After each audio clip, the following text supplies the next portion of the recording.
I'm Vanessa McGowan, Horax Powers. I am with the Oxford Comma Film Cooperative, and our film in this festival is Midnight Rose. And Midnight Rose is about a young superheroine who must make a difficult choice to maintain her secret identity after a teacher at her school notices injuries from her crime fighting. Thank you for being here. Thanks for having me. Let's talk about, there's one aspect, I enjoyed your film Thank that you. I want to touch on first, the part that I enjoyed the most. It's a pretty realistic look at what a teenage superhero's life might be and the secret she keeps, you know, because the superhero genre is big right now. Yeah. And you have so-called adult type content like The Boys or something, but those are geared towards a hyper sense of reality. You're trying to keep everything like what would be this girl's life in school. Yeah. The secret she holds from her parents too. Mm-hmm.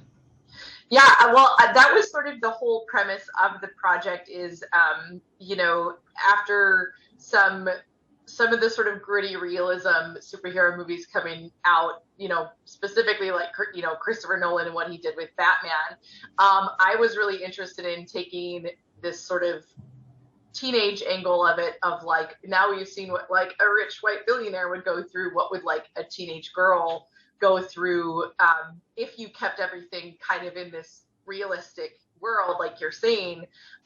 What would her sacrifices be? What would that look like? What would she have to give up to keep that secret?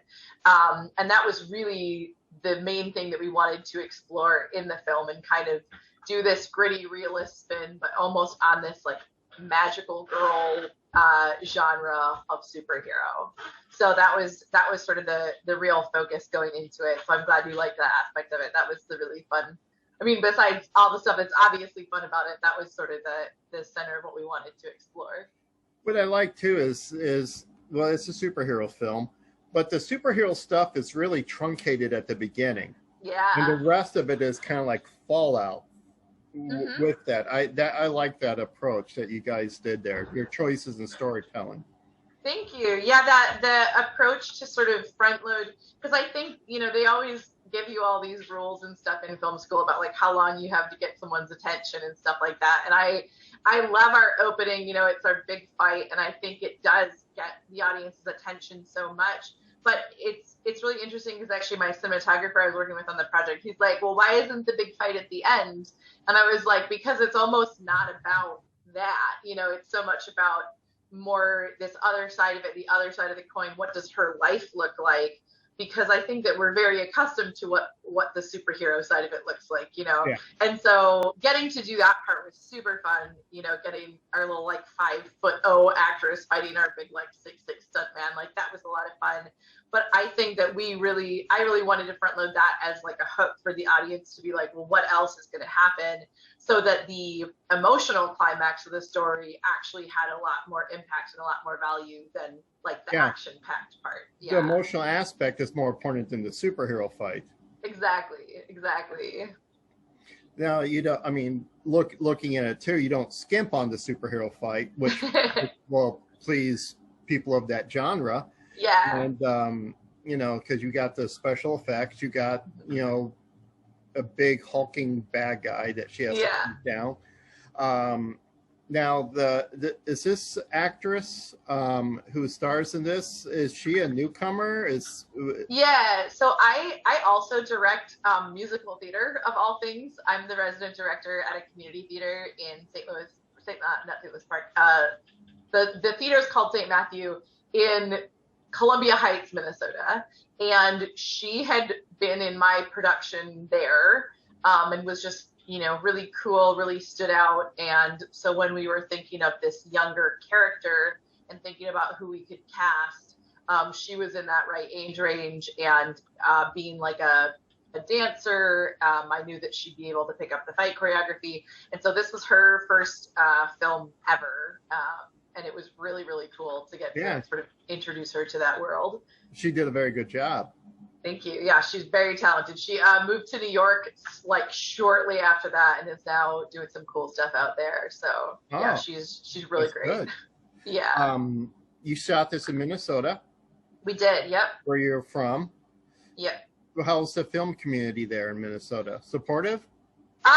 Yeah, I think that it's a very supportive community. There's so much talent. And I think what I really love about it is the sort of underdog sensibility that I think makes some of the stories that we tell special. And I think this goes for the entire Midwest film community is I think that there's something lost in translation when you're working with someone out here who's just trying to make something like they would make in Hollywood or New York. Like, I really like the stories that are uniquely Midwestern and, some of the actors who are a little offbeat that work around here and that type of thing. And so I think that I love the Minnesota film community.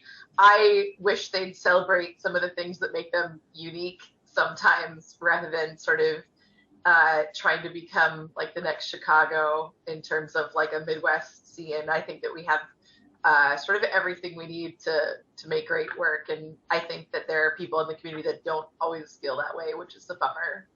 That's a shame. Yeah. Because you certainly have the production value if you're a film.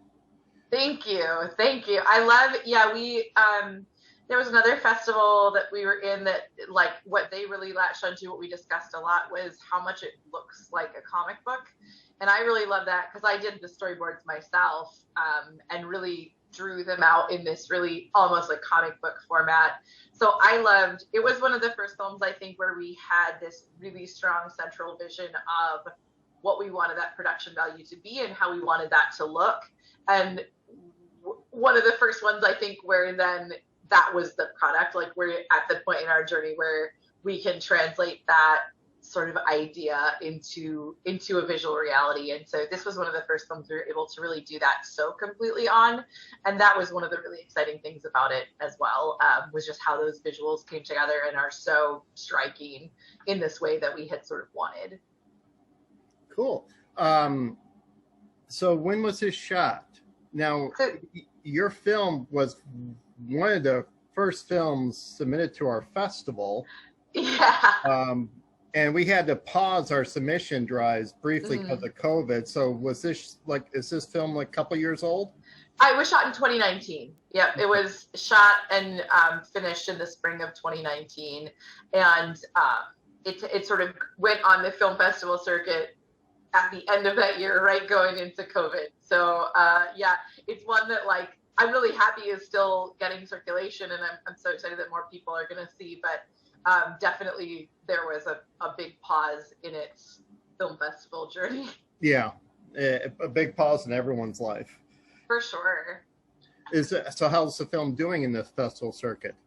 It's done really well, actually. It is played around the country here. Coastal. It was in a Venice Film Festival in California. It's been to Florida. I don't think it's made it up the East Coast, but it's been in Chicago a few times. And then it actually played a couple places overseas, and I'm trying to even remember where that was now. I think South Korea. It played at a festival in Seoul. So yeah, it's done really well. It's I think been nominated for a couple of awards. It hasn't won anything, I don't think, but like best in its category for like a sci-fi action.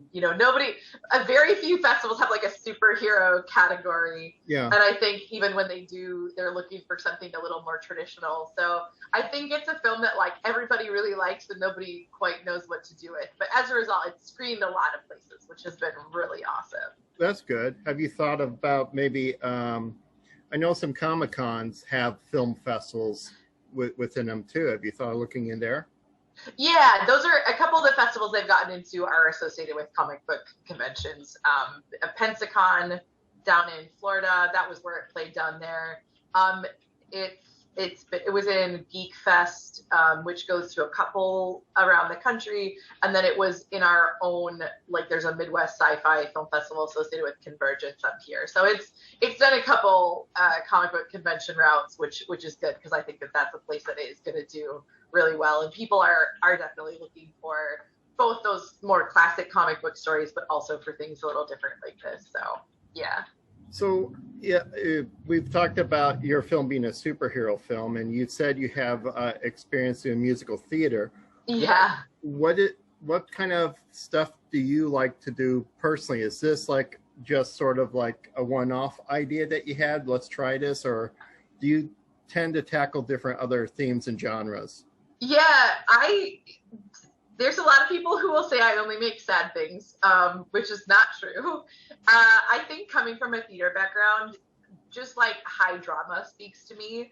But I think that I also grew up pretty nerdy. I mean, I loved anime. I grew up, Star Wars, Xena, all that stuff. So I think, to me, I don't know that there's a genre that I'm most interested in. I just love a really good story. And I think whatever genre fits that story the best is the story to take. We have another festival on the circuit right now another film on the circuit right now called Loser, which is kind of a comedy of errors. So I think for me, I don't like to limit myself to one genre. I like to really pick a story that speaks to me, and then, like I said, whatever genre that lands in the best is the one that will sort of pursue the strongest. But I've done drama. I've done this, superhero. I did do a superhero web series a few years back called Single Gay Superhero that's on YouTube. That's pretty funny.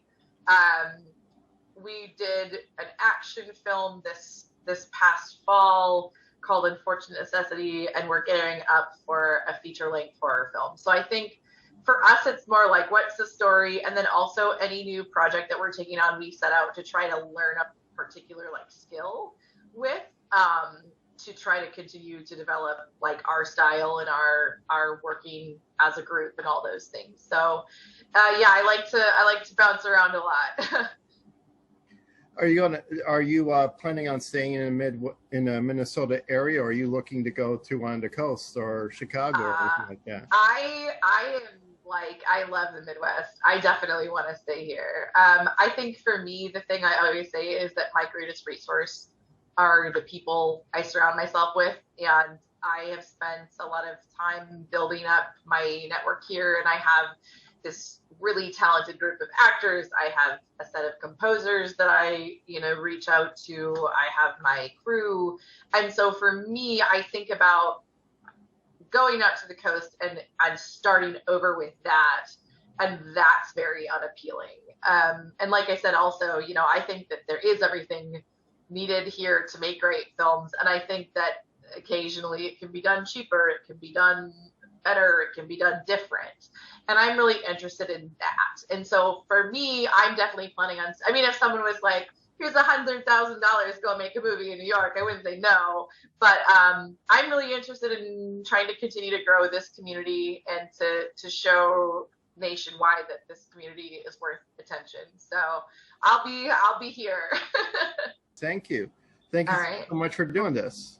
Yeah, thank you so much for having me. I'm so excited that the film is going to be in your festival. Oh, and if anyone wants to check out any of the rest of our work, www.oxford-films.com. We keep it pretty up to date with everything we've got going on, and it's going to be a pretty exciting year for us. So thanks again.